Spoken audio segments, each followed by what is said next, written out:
जय जोहार दोस्तों, स्वागत है मेरे यूट्यूब चैनल में। जैसा कि मैं आप सबको बता दूं, मैं जो है छत्तीसगढ़ के जॉब से रिलेटेड अपडेट्स अपने चैनल पे बिल्कुल डे टू डे डालते ही रहता हूं। तो आप मेरे चैनल को सब्सक्राइब करके रख लीजिए, ताकि आपको जो है इधर उधर भटकना ना पड़े और आपको जो है छत्तीसगढ़ के जॉब से रिलेटेड सारी जानकारी एक ही जगह पे उपलब्ध हो जाए।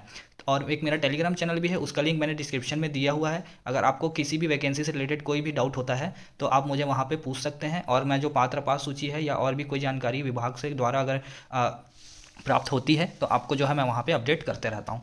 तो चलिए दोस्तों, वीडियो शुरू करते हैं। जैसा कि आप सबने पढ़ ही लिया होगा, दिल्ली पब्लिक स्कूल भिलाई में जो है वैकेंसी निकली हुई है। ठीक है, इसमें जो है किन किन पदों के लिए जो है वैकेंसी आई है वो मैं आपको बता दूंगा।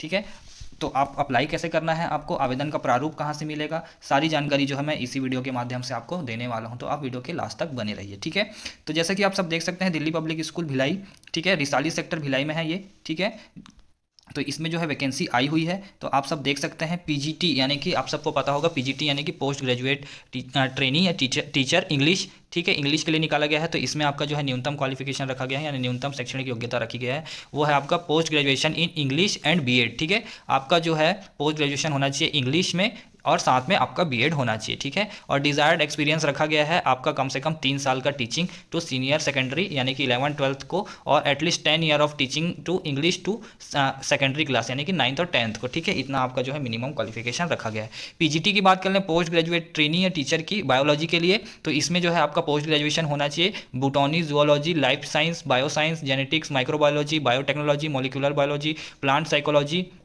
Plant physiology, provided they have studied botany and zoology at graduation level, और साथ में आपका बीएड होना चाहिए। ठीक है, और इसमें भी सेम आपका जो है डिजायर्ड एक्सपीरियंस रखा गया है। पीजीटी होम साइंस की भी वैकेंसी आई हुई है। तो होम साइंस के लिए बात कर लेते हैं, आपका न्यूनतम क्वालिफिकेशन, तो आपका जो है पोस्ट ग्रेजुएशन होना चाहिए होम साइंस में और साथ में बीएड। ठीक है, और डिजायर्ड आपका जो है एक्सपीरियंस रखा गया है कि experience to teach home science to 11th और 12th, teaching home science to UG classes in reputed college और यूनिवर्सिटी में आपका जो है एक्सपीरियंस होना चाहिए पढ़ाने का। और टीजीटी के भी पोस्ट रखे गए हैं, यानी कि ट्रेनिंग ग्रेजुएट टीचर। ठीक है, तो इसमें जो है आपका हिंदी और सोशल साइंस दिख रहा है अभी। तो इसमें जो है हिंदी के लिए आपका कम से कम ग्रेजुएशन के साथ साथ आपका बीएड होना चाहिए, और 3 साल का जो है रिलेवेंट एक्सपीरियंस होना चाहिए 6 to 8 को पढ़ाने का। ठीक है, ओनली कंसिडर्ड मतलब कि सिर्फ 6 to 8 मतलब कि 12th तक है, 6 to 12th तक जो है विल बी कंसिडर्ड बोल रहा है। ठीक है, इसके नीचे आप अगर पढ़ाते होंगे तो ये जो है मान्य नहीं होगा बोल रहा है। उसके बाद देख लीजिए, तो टीजीटी सोशल साइंस यानी कि हिस्ट्री पढ़ाने के लिए रखा गया है वैकेंसी। तो जो है इसमें जो है आपका पोस्ट ग्रेजुएशन होना चाहिए history, geography, economics, political science में से आपका जो है सब्जेक्ट होना चाहिए, और साथ में one of the subject study at graduation और post graduation level must be history. ठीक है, आपका हिस्ट्री जो है होना ही चाहिए आपका किसमें, ग्रेजुएशन पे या फिर पोस्ट ग्रेजुएशन पे। ठीक है, और साथ में आपका बीएड होना चाहिए। और उसके बाद बात कर लें डिजायर्ड एक्सपीरियंस की, तो 3 साल का एक्सपीरियंस रखा गया है 6 to 12th के लिए। ठीक है, अगर आपसे इससे नीचे पढ़ाया हुआ है तो आपका जो है एक्सपीरियंस मान्य नहीं होगा। उसके बाद देख लीजिए, तो टीजीटी इकोनॉमिक्स के लिए तो पोस्ट ग्रेजुएशन मंगा है इकोनॉमिक्स सब्जेक्ट के साथ, आपका बीएड होना चाहिए, साथ में 3 साल का एक्सपीरियंस रखा गया है 6 to 12th के लिए, है ना। और उसके बाद देख लीजिए, तो फिजिकल एजुकेशन के पोस्ट रखे गए हैं टीजीटी के लिए। टीजीटी में फिजिकल एजुकेशन के पोस्ट रखे गए हैं, तो इसमें जो है आपका मास्टर इन फिजिकल एजुकेशन, जिसको एमपी एड के नाम से जाना जाता है, वो है आपका होना चाहिए, और 3 साल का रिलेवेंट एक्सपीरियंस होना चाहिए teaching physical education from 6 to 12th। ठीक है, पीआरटी यानी कि प्राइमरी टीचर की बात करें तो इसमें जो है लेडी टीचर के रखे गए हैं, दो अलग अलग रखे गए हैं, एक हिंदी के लिए रखे गए हैं और एक मैथ्स के लिए। तो आपका जो है ग्रेजुएशन और पोस्ट ग्रेजुएशन होना चाहिए आपका बीएलएड या डीएलएड, डीएड और बीएड होना चाहिए, और ग्रेजुएशन या पोस्ट ग्रेजुएशन होना चाहिए आपका हिंदी में। ठीक है, और 3 साल का एक्सपीरियंस होना चाहिए। 1 to 10th only will be consider. ठीक है, आप अगर इससे ज़्यादा मतलब ज़्यादा ऊपर के क्लास वालों को पढ़ाते हैं, उसका एक्सपीरियंस शो करना चाहते हैं, तो वो आप नहीं कर पाएंगे। ठीक है, प्राइमरी लेडी टीचर मैथ्स की बात करें तो इसमें भी सेम रखा गया है, बस इसमें जो है आपका ग्रेजुएशन और पोस्ट ग्रेजुएशन जो है वो मैथ्स से हुआ होना चाहिए। और साथ में आपका जो है preference in selection will be given to those who have qualified CTET और TT if 2 candidate selected are of the same. ठीक है, अगर आपको जो है सीटीईटी और टीटी के पे जो है आपको जो है प्रेफरेंस मिलेगा, अगर 2 कैंडिडेट अगर सेम सिलेक्ट हो जाते हैं तो। ठीक है, उसके बाद देख लीजिए, तो पीआरटी लेडी टीचर यानी कि प्राइमरी विंग के लिए भी वैकेंसी रखी गई है। इसमें आपका ग्रेजुएशन पोस्ट ग्रेजुएशन होना चाहिए किसी भी डिसिप्लिन पे, और आपका जो है 3 साल का एक्सपीरियंस होना चाहिए 1st क्लास से 10th क्लास तक पढ़ाने का। साथ में लेडी टीचर रखी गई है पीआरटी प्राइमरी टीचर, जिसको बोल रहे हैं आर्ट एंड क्राफ्ट के लिए। उसमें जो है आपका ग्रेजुएशन और पोस्ट ग्रेजुएशन या पोस्ट ग्रेजुएशन होना चाहिए इन फाइन आर्ट्स में। ठीक है, 3 इयर्स आपका एक्सपीरियंस होना चाहिए टीचिंग ऑफ फाइन आर्ट्स। ठीक है, आपका जो है 1st क्लास से लेकर 10th क्लास तक जो है आपका पढ़ाया हुआ एक्सपीरियंस होना चाहिए। एज जो है आपका बिलो 45 होना चाहिए। ठीक है,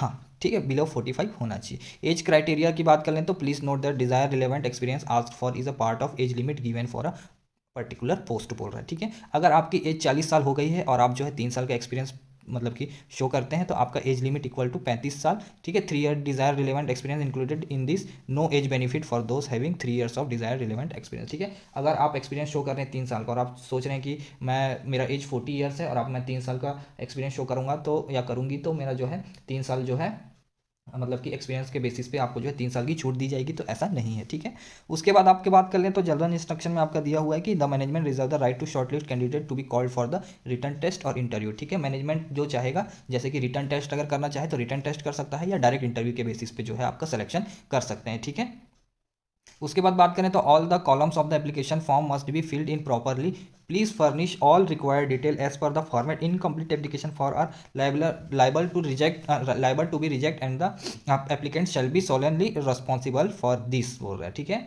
तो आप अगर इसमें जितना भी आपका डिटेल मांगा गया है सारी आपको जानकारी देनी ही होगी। आप अगर कोई भी मिस्टेक्स करते हैं तो वो आपकी जवाबदारी होगी, ये बोल रहे हैं। ठीक है, उसके बाद देख लेते हैं आपका और कुछ।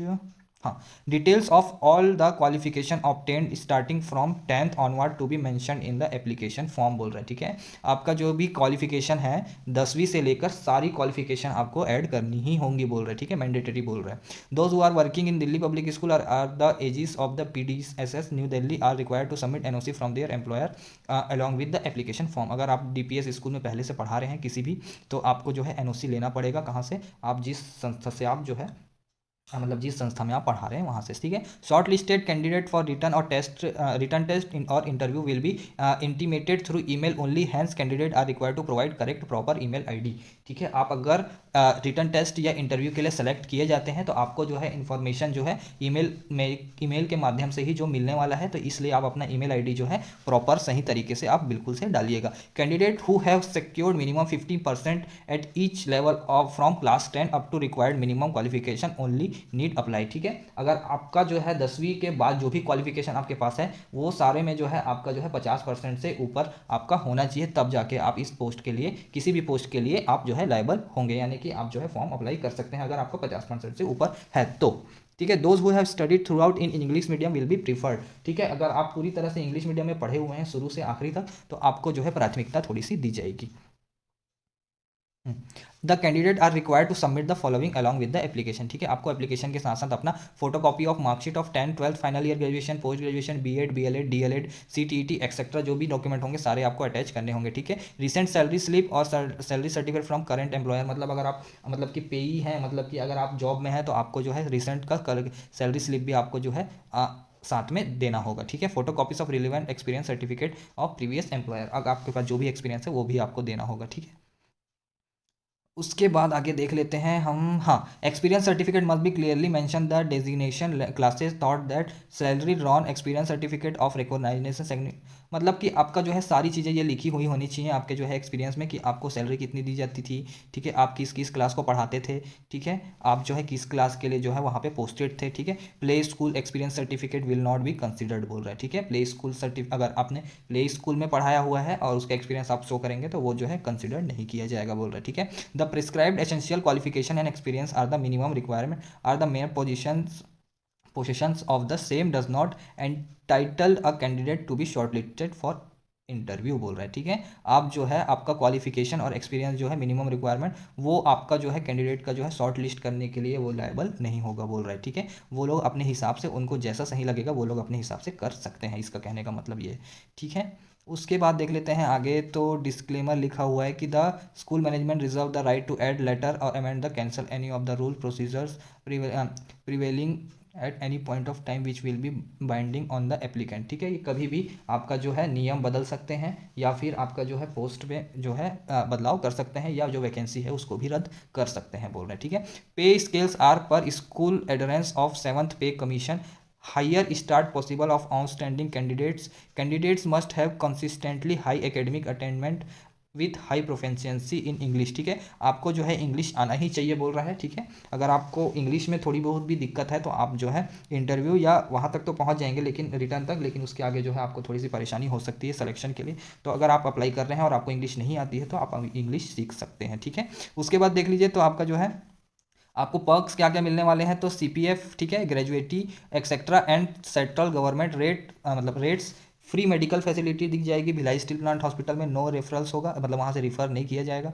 अगर रिफ़र करते हैं आपको तो आपका जो है अलग मतलब कि जोड़ाएंगे। अनफर्निश्ड एकोमोडेशन, ठीक है, और साथ में subject to availability at normal nominal rent, ठीक है, आपको जो है सब नॉमिनल रेंट पे आपको जो है प्रोवाइड की जाएगी आपके रहने के लिए, और आपका जो है अनफर्निश्ड एकोमोडेशन दी जाएगी, ठीक है। एप्लीकेशन को मतलब application form can be downloaded from the 16/1/2024 with a demand draft bankers cheque of 500 drawn in favour of Delhi public school Bhilai, payable at Bhilai, ठीक है, can be paid in cash also at the school office between 8 AM to 12 noon तक बोल रहे, ठीक है। आपको जो है बैंक में जो है 500 रुपये का जो है चेक जो है दिल्ली पब्लिक स्कूल के नाम से आपको जो है DD यानी कि डिमांड ड्राफ्ट जो है बनवाना क्या आपको जो है पे करना होगा, या तो फिर आप जो है 500 रुपये का जो है फीस जो है आप पे कर सकते हैं। किसको? आप जो है डायरेक्ट वहाँ स्कूल पे जाके 8 बजे से लेके 12 बजे के बीच पे, ठीक है। If applying for more than one post separate application and fee to be submitted, ठीक है। अगर आप एक पोस्ट से ज़्यादा पोस्ट के लिए अप्लाई कर रहे हैं तो आपको हर पोस्ट के लिए जो है आपको 500 रुपये पे करना होगा, ठीक है। उसके बाद देख लेते हैं आगे, तो इसमें और आगे तो कुछ दिया नहीं हुआ है। इसका एक प्रारूप भी है, आवेदन प्रारूप, उसका भी मैं लिंक हो सकेगा तो मैं अपने डिस्क्रिप्शन में दे दूंगा, या तो फिर आप मेरे टेलीग्राम चैनल को ज्वाइन कर लीजिएगा, मैं वहाँ पे जो है सारी PDF अपलोड कर देता हूँ, ठीक है। तो मिलते हैं दोस्तों अगले वीडियो में, तब तक के लिए धन्यवाद।